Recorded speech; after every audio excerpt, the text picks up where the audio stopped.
I'm drawing with the knife, just like, it just kind of pours out and evolves as I work on it. Somehow started as a photographer, I ended up doing these crazy abstract paper cuts, Sometimes it's like, how did I get here? But if I follow the thread of the progression, it makes sense to me. The best work I create is when I catch myself in that moment where I'm afraid of making a mistake and kind of say, forget that, forget the fear, forget making mistakes, like just do it, just let go.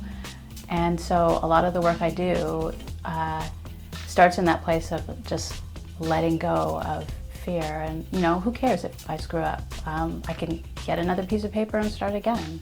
And a lot of the times the things that I feel are screw ups, like overcutting a cut or something like that, other people aren't going to notice your screw ups.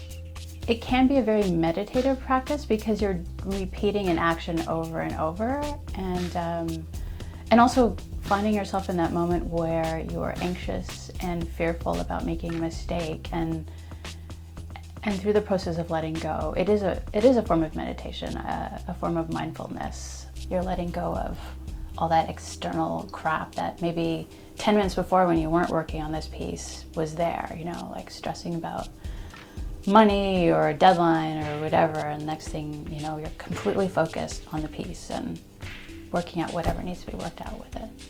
I think it's the kind of moment you don't actually notice when it happens, because suddenly you're just in it.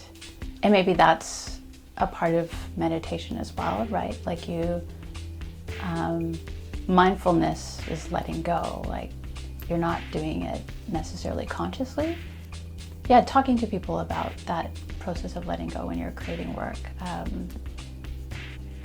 It's something that I do think a lot of artists experience as part of their process, and what attracts people to actually art making too. There's always maintaining this balance between creating work and then all the stuff that you have to do around it, like promoting it, selling it, getting it framed, using social media channels and maintaining them. And there's a lot of stuff to do. So if I'm regularly creating work, it's easier to get into that mindset of letting go and just focusing on the work and not worrying about what it should be or how you should sell it and all that extraneous stuff that comes with trying to be a professional artist.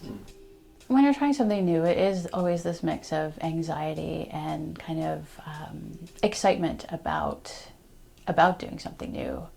Because if you don't take on these new challenges, then you don't grow as an artist. And I'm all about saying yes to opportunities right now because it helps me still get to be a full-time professional artist. Hi, my name is Rachael Ashe. I work in altered books, paper cutting, and photography.